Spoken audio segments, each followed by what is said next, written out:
yang kepala kiblat usahakan agak merunduk dalam arti yang dilihat adalah tempat sujud. Kemudian sekarang setelah ini mari kita sama-sama buang jauh-jauh urusan dunia, apapun urusannya silahkan hilangkan di pikiran kita, di benak kita, agar kita bisa konsentrasi penuh. Sambil itu bukan juga buang jauh-jauh perasaan sedih, gelisah, termasuk gembira yang berlebihan, agar kita benar-benar kosong pikiran kita, kecuali hanya mengingat pada Allah Subhanahu wa Ta'ala. Kemudian freshkan pikiran dan perasaan. Katakan pada diri sendiri bahwa saya akan sholat. Fokuskan pikiran, perasaan, dan tubuh pada satu titik. Fokuskan pikiran kita satu titik. Siapa itu satu titik? Itu adalah diri kita sendiri. Diri kita sendiri, kita pusatkan dirinya. Kemudian yang terdiri dari jasad dan roh. Sekarang ini mari kita coba sambil memejamkan mata. Silakan tarik nafas dulu, lepaskan, tarik nafas, lepaskan, tarik nafas, panjang, simpan, lepaskan. Sekarang kita coba bayangkan bahwa kita ini memiliki jasmani dan rohani. Dan kita tahu bahwa rohani ini tidak bisa kita lihat, tidak bisa kita tahu di mana tempatnya, tetapi kita bisa merasakan. Dan mari kita bayangkan bahwa roh kita yang kita sebut dengan kesadaran ini berada di kaki kita, di kaki kita, roh kita. Mari kita tarik perlahan-lahan roh itu naik ke atas, menelusuri ruas kaki hingga lutut,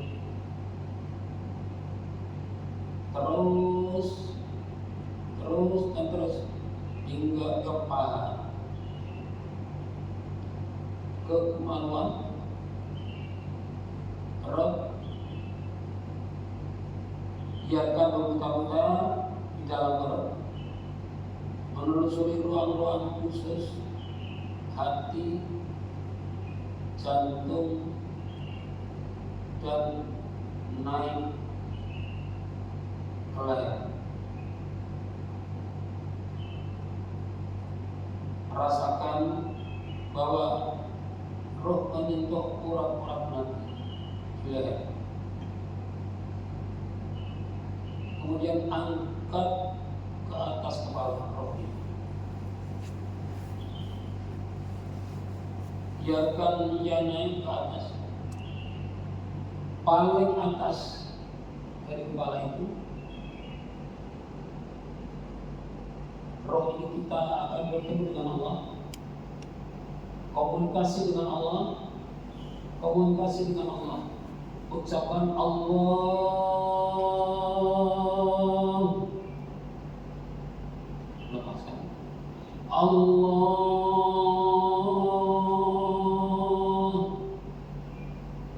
sama-sama kita ucapkan Allah.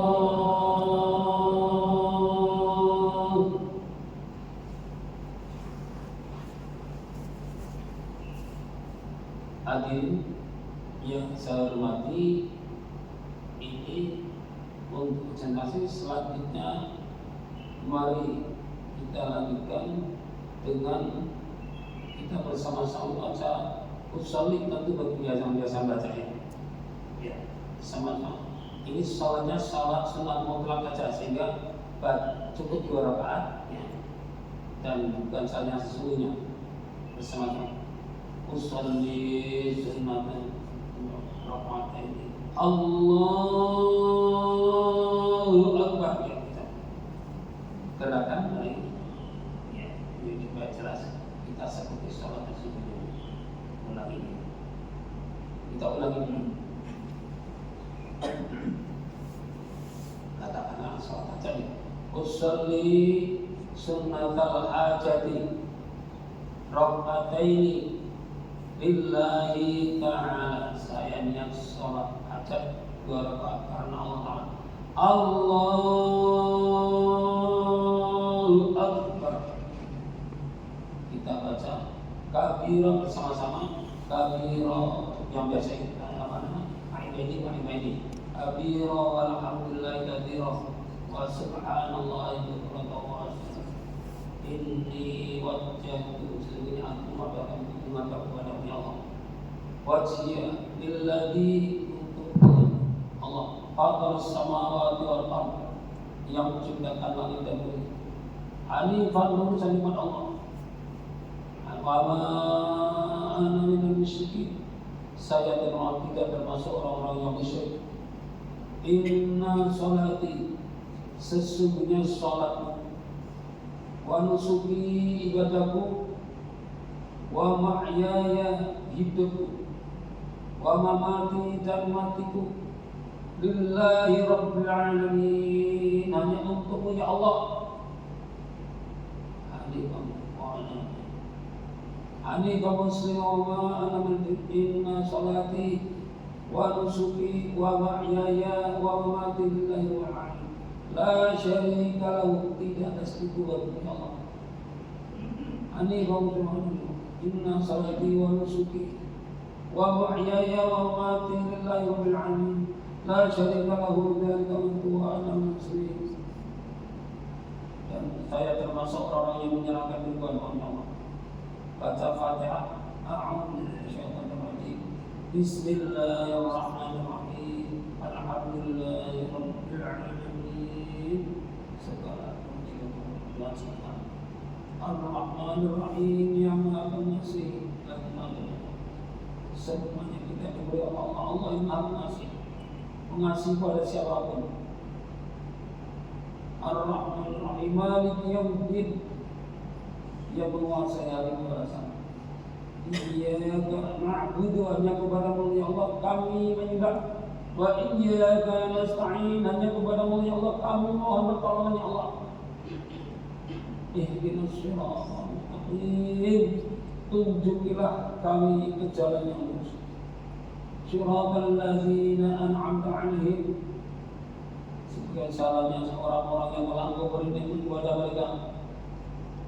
Ghairil maghdubi, bukan mereka yang Engkau murkai. Waladdallin, bukan mereka yang tersesat. Bismillahirrahmanirrahim. Qul huwallahu ahad, Allahus samad, lam yalid wa lam yulad wa lam yakul lahu kufuwan ahad. Qul huwallahu ahad, ya Allah yang Maha Esa. Allah SWT, Allah telah bergantung segala sesuatu. Lam yalid wa lam yulad, tidak beranak dan tidak beranak. Wa lam yakul lahu kufuwan ahad, tidak ada seorang yang setara dengan dia. Allahu Akbar. Kita rukuk. Posisi rukuk. Ya, lihat. Subhana rabbiyal azim wa bihamdihi. Subhana rabbiyal azim wa bihamdihi. Maha suci Allah, Maha Agung dan Maha Penguji padanya. Subhana rabbiyal azim wa bihamdihi. Sami'allahu liman hamidah. Rabbana lakal hamdu. Tuhan, Rabbana Tuhan kami, lakal hamdu, bagi puji. Silakan di sini bahwa kita benar-benar memuji kepada Allah. Segala pujian hanya untuk Allah. Untuk manusia tidak Dan kita adalah kecil di hadapan Allah. Semuanya adalah bahwa Allah lah yang perlu dipuji dan yang harus dipuji tanpa kata. Subhana rabbiyal a'la. Allahu akbar. Subhana rabbiyal a'la wa bihamdihi. Subhana rabbiyal a'la wa bihamdihi. Subhana rabbiyal a'la wa bihamdihi. Maha suci Allah, Tuhan yang maha tinggi. Maha suci Allah Tuhan yang bihamdihi dan memujinya. Dan ingat bahwa Allah yang maha tinggi. Allahu akbar. Rabbil firli, ampunilah kami ya Allah. Warhamni, sayangilah kami. Warhamni wajiburni, cukupilah kami. Warfa'ni, angkat derajat kami. Warzuqni, berilah kami rezeki.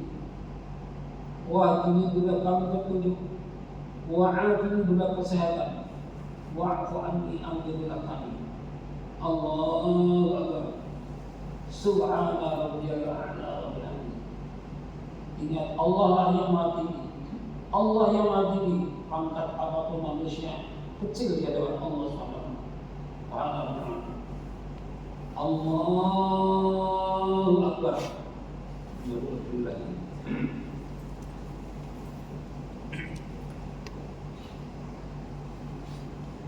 Bismillahirrahmanirrahim. Alhamdulillahi rabbil alamin. Ar-Rahmanir Rahim. Maliki yaumiddin. Iyyaka na'budu wa iyyaka nasta'in.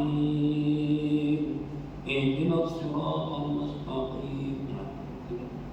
Siratal ladzina an'amta 'alaihim ghairil maghdubi 'alaihim waladdallin. Bismillahirrahmanirrahim. Qul a'udzu birabbil falaq. Aku berdoa kepada Tuhan yang menguasai subuh. Min syarri ma khalaq, dari kejahatan makhluknya. Wa min syarri ghasiqin idza waqab, dan dari kejahatan malam apabila gelap gulita. Wa min syarri nafatsati fil 'uqad, dari kejahatan wanita-wanita tukang sihir yang berhus pada bulu. Wa min syarri hasidin idza hasad, dari kejahatan pendemi apabila ia terkena. Allahu akbar.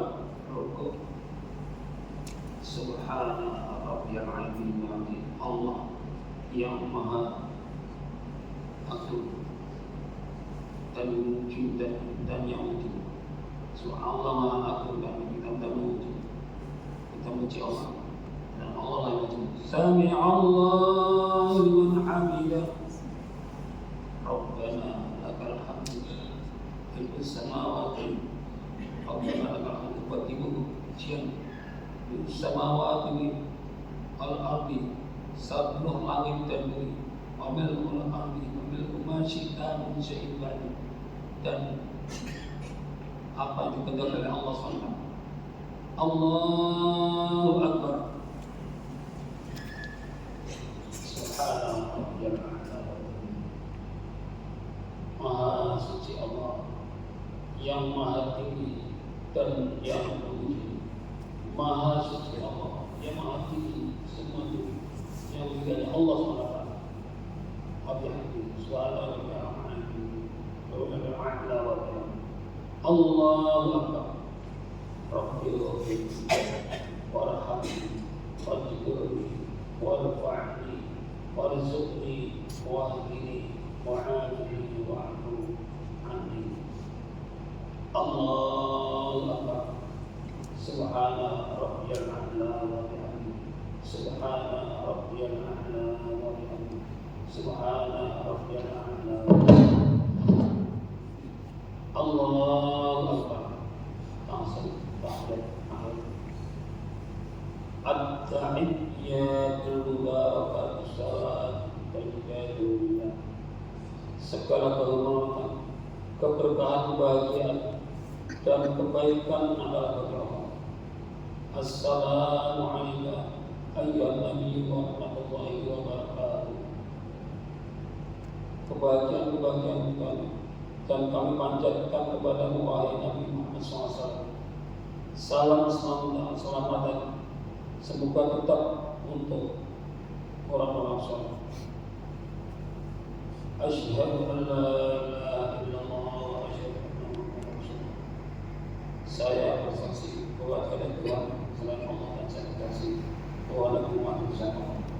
Allahumma shalli ala sayyidina Muhammad wa ala ali sayyidina Muhammad wa salli ala sayyidina Ibrahim wa ala sayyidina Ibrahim wa barik ala sayyidina Muhammad wa ala sayyidina Muhammad wa barik ala sayyidina Ibrahim wa ala ali sayyidina Ibrahim fil alamin innaka Hamidum Majid.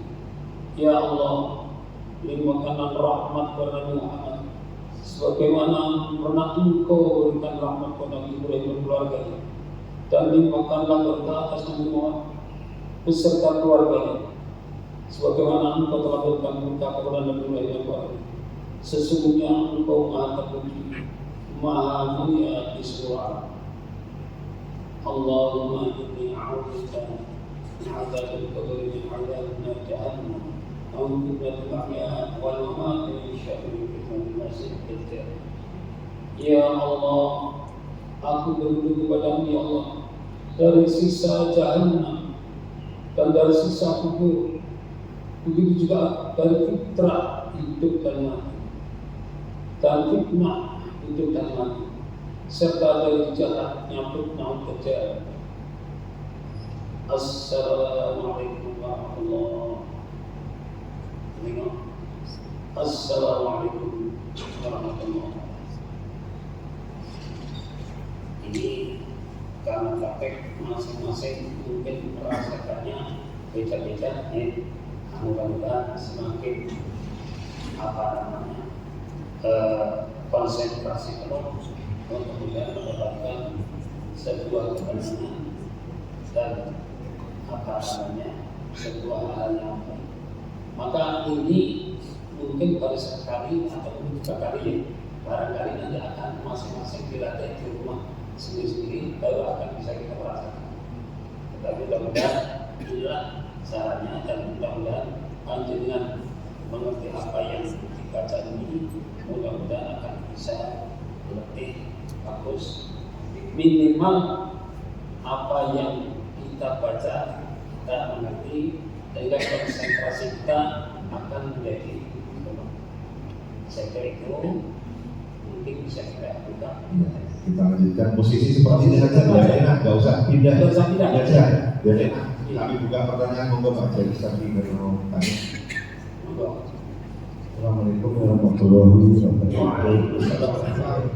Maka akan menanyakan hal yang berkaitan dengan timbulnya pemikiran yang mana tadi saya tujuh itu satu tentang gerakan badan sesuai dengan sunnah. Kedua, hadirnya hati. Yang kami tanyakan adalah hadirnya pemikiran atau kerja otak, yang mana memori kita itu kadang-kadang punya pikiran timbul pada waktu kita sholat.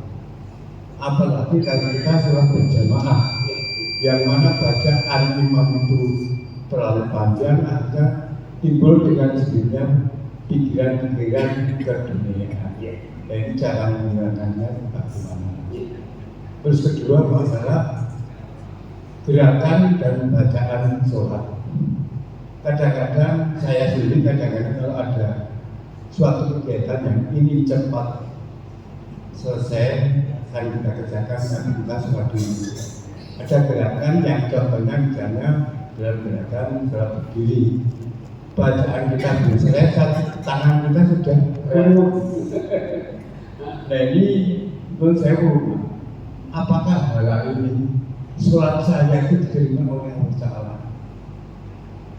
Karena selalu seperti itu, kadang kami juga gelisah, jujur, sholat Allah Ta'ala. Itu aja yang kami tanyakan. Assalamualaikum warahmatullahi wabarakatuh. Semoga bagiannya ditanggapi.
Pertanyaan baca itu sendiri memang penting.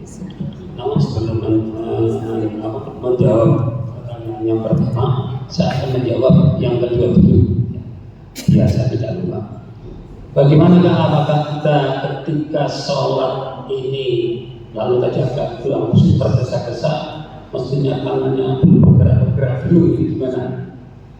Yang pertama, bahwa sholat itu apabila kita sudah memenuhi syarat dan rukun, maka sholat kita sah.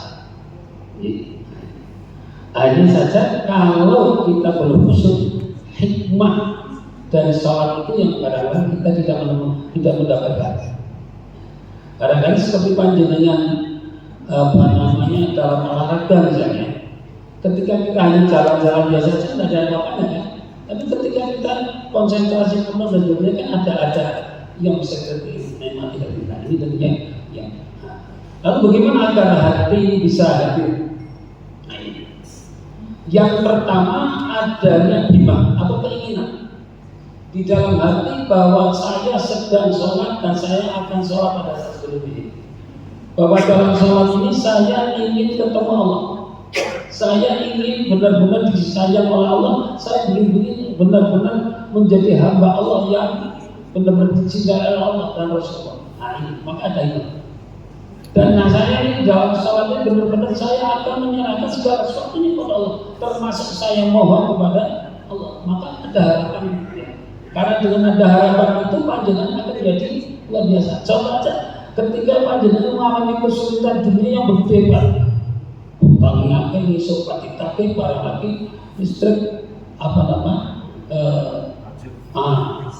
rusak dan sebagainya, belum bayar tapi lagi kan. Nah, ini mestinya orang mesti bakal bisa saya cari dulu. Maka ketika panjenengan ke sana kan marah-marah pertemanan, ya. Demikian pula kita menghadap Allah. Allah lah yang akan menyerahkan, akan memberikan sana segala sesuatu. Minta pada Allah apapun kita akan diberi, ya. Kesulitan juga akan diberikan jalan keluar. Maka kita ada himah. Nah, himah ini menjadi penting. Maka keinginan kita ketika mau sholat, maka sesungguhnya sholat itu di samping kewajiban adalah kebutuhan kita. Insya Allah dengan cara ini kita akan menjadi luar biasa. Ketika tidak sholat, malu. Sama ketika panjenengan musuh dokter, termanjur bisa merambayar bisa, dan penyakit itu mesti mari dia. Jadi kan tidak ketemu dokternya dulu kan. Makanya ada seperti itu. Yang kedua, agar timbul sholat ini adalah bahwa sholat itu dasarnya keimanan kita dan keyakinan kita. Bahwa sholat ini kita menghadap Allah, sholat ini adalah kita akan benar-benar berkomunikasi kepada Allah, dan ini Allah itulah yang akan menentukan segalanya. Dan keyakinan ini menjadi penting. Nah, insya Allah kita akan menjadi termasuk kita akan mendapatkan surga, kita akan mendapatkan kehidupan yang lebih baik dunia dan seterusnya. Ini adalah yang itu.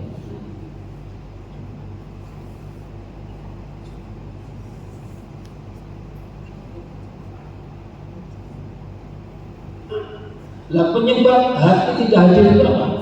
Di antaranya yang pertama adanya intik atau gangguan hati.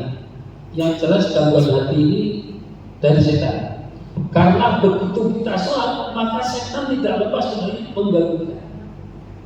Maka ketika kita mau sholat, setan sedang mencanangkan itu. Ketika panjenengan wudu, ya makanya sesungguhnya di dalam sholat ini kekhusyuan ini mestinya tidak hanya pada saat sholat, sebelum sholat, ketika sholat dan sesudah sholat.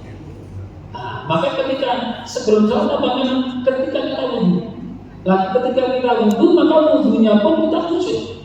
Ketika kita basuh muka Allah, ya kita namanya wudu karena Allah SWT ini kan maka ada ya Allah kalau wajah kita menjadi wajah yang berseri-seri bisa jadi kiamat dan sebagainya. Kemudian pula ketika kita basuh tangan, ya Allah tolong belok disebutkan bisa tangan saya, kitab saya ini dengan tangan kanan, maka khusyuk.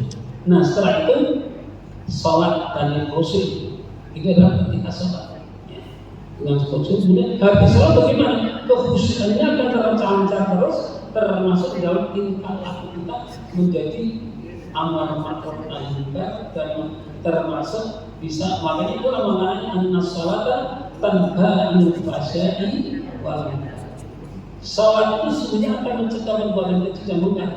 Manakala salat ini khusyuk, kalau tidak ya mungkin tidak ada apa-apa. Tapi kita berserah dan sebagainya.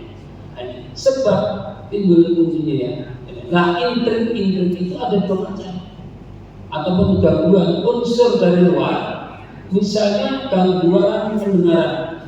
Maka inilah masjid mengharapkan supaya kalau waktu sholat HP di nonaktifkan itu bayangkan jadinya masih sholat sebenarnya yang mendengarkan imam membaca Quran di sana bunyinya HP gak ada ucapan bergada bingung. Nah ini sakit. Kemudian penglihatan kita TV dan sebagainya. Makanya ketika kita sholat diharapkan supaya kita tidak melihat seperti hal semacam itu. Maka di masjid ini termasuk salah satu langkah agar kita tidak terganggu, karena di masjid tidak dipasang. Yang kedua, yang dari batin.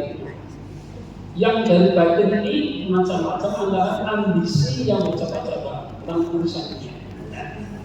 Habis ini saya mau ini dan sifat masa ya masa saya mau saya begini. Ini kadang-kadang ini mengganggu. Apalagi kalau sudah di dalam sholat yang waktunya hanya berapa menit, kita memprogramkan sesuatu 5 tahun yang akan datang. Mau balik pagi umatku apa ini kadang-kadang itu. Ini diganggu-ganggu. Kemudian pikiran tidak fokus. Maka ketika kita sholat kita harus fokus. Karena pikiran kemana-mana, maka di dalam sholat itu tidak mendapatkan apa-apa. Tapi ketika kita fokus kita sedang berhadapan Allah, maka semua pikiran-pikiran yang yang nggak karuan hilang. Itulah maka Allah mewajibkan kita sholat. Kenapa? Kok subuh dilatih mana zuhur ya? Karena Allah membawa ketika habis subuh sampai zuhur itu ada pikiran-pikiran yang nggak karuan. Maka dengan sholat ini kita fresh kembali. Itu dia. Dan sesungguhnya itulah. Maka Allah, makanya ada orang-orang sekalipun dia tidak Islam, ketika dia mengajak pegawainya supaya sholat, kenapa? Biar mereka itu pada saat sholat kerjanya menjadi fokus. Jadi ini Pak, mungkin kami akan menanyakan terkait ini beberapa masukan dari jamaah. Betul, kami yang merasakan tadi sholat praktek sholat tadi itu malah saya khusus sekali Pak, tapi berbeda dengan ketika melaksanakan itu karena tadi ada panduan-panduan macam-macamnya. Yang pertama terkait dengan sholat tadi kan sholat khusus itu pandangannya harus ke tempat sujud. Kita ada yang menanyakan jamaah itu bagaimana ketika sholat sambil membaca Al-Quran berarti tidak fokus ke tempat sujud. Itu yang pertama. Kemudian yang kedua, Nyun Sewu, ibu-ibu banyak sekali menanyakan kepada kami terkait dengan Nyun Sewu Pak Saiful ketika imami nangis. Dan saya sendiri pun memang di dalam hati pasti nangis gitu. Mungkin perasaan yang lain berbeda. Yaitu mungkin satu sisi kita ingin khusyuk, Tapi sisi lain dengan adanya hal seperti itu kita kadang-kadang akan biar itu bagaimana kira-kira, atau memang pernah kami sampaikan kepada beliau Pak Saiful bahwa di pojok bisa di proses parakin es di lupa di pasal, jadi nanti takutnya jamaah itu akan timbul perasaan seperti itu minimal dalam hati Pak. Itu kira-kira bagaimana? Itu saja, terima kasih. Masih ini yang pertama baca Al-Quran. Sesungguhnya kita baca Al-Quran baik hafalan maupun kita itu boleh saja tidak masalah. Yang kedua untuk masalah ini memang membaca Al-Quran kadang-kadang nggak bersama sekali, termasuk dalam misalnya ayat-ayat ada kadang-kadang kita merasa takut akhirnya timbul-timbul. Hanya saja sedikit mungkin kalau memang ternyata itu mengganggu dan nanti mesti akan ada minimalisir dari itu. Jadi tetapi memang kadang-kadang ada ayat-ayat yang ketika kita dibaca dan meresapi kadang-kadang terutama tentang ayat-ayat ada tentang siksaan yang ini saya kira itu namun demikian saya kira tadi benar. Jadi mudah-mudahan ayat itu sering dibaca, sering sudah dari sendiri ketika baca ini menjadi nangisnya menjadi agak diburu nangis. Saya kira Ibu-ibu ada yang mau bertanya, monggo.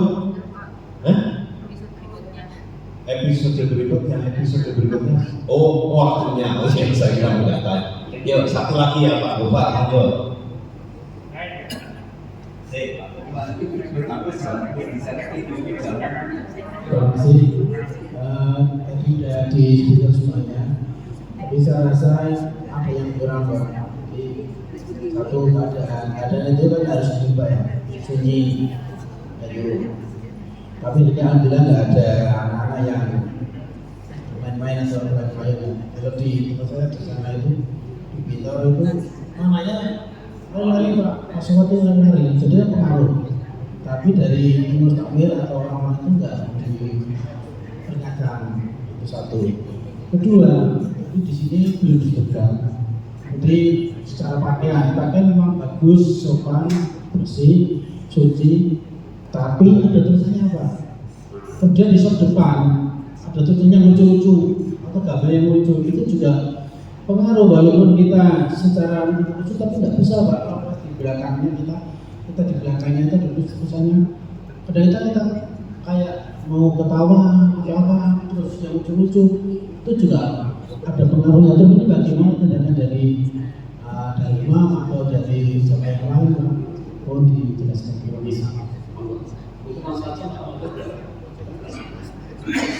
Ibu batasi Pak sudah jadi. Pokoknya kok langsung. Ibu protes. Lebih. Iya sudah. Kalau protes. Oke. Untuk berarti kaitannya dengan gangguan dari luar penglihatan. Ini memang mengganggu. Namun pertama ini makanya mestinya pengajian secara umum harusnya ya. Sehingga harapan ini dulu kalau mau sholat ya hal-hal seperti itu supaya tidak dipakai kalau sholat gitu. Saya kira gitu. Yang kedua memang kita kalau sudah zaman ini dimungkinkan orang mungkin dulu bapak saya sekarang tulisannya untuk berarti kan orang mungkin gitu. Saya kira itu yang hanya sekarang kita sendiri saja. Ketika kita sholat maka harapan kita melihatnya dengan tempat sujud sehingga orang harap betul. Saya kira itu kita usahakan. Nah memang itu terganggu sekali, maka boleh kita sholat sambil memejamkan mata boleh. Itu boleh apa? Jadi soal macam-macam boleh. Misalnya orang dengan sholat nambah di kono pelaku itu sudah pakaiannya udah pakai kemana-mana. Maka wajib itu memejamkan matanya, nggak konsentrasi di situ. Saya kira itu tadi. Ya, mohon maaf ini. Ya, terima kasih. Sangat menarik sekali sebetulnya, tapi karena sudah jam 6 lebih, maka marilah kita akhiri bersama-sama pengajian pada kuliah subuh kali ini dengan bersama-sama membaca hamdalah. Alhamdulillahirobbilalamin. Dan doa kafatul majelis, subhanallahumma rabbana bihamdika asyhadu an la ilaha illa anta astaghfiruka wa atubu ilaik. Mudah-mudahan maaf. Assalamualaikum warahmatullahi wabarakatuh. Mohon maaf sebelum saya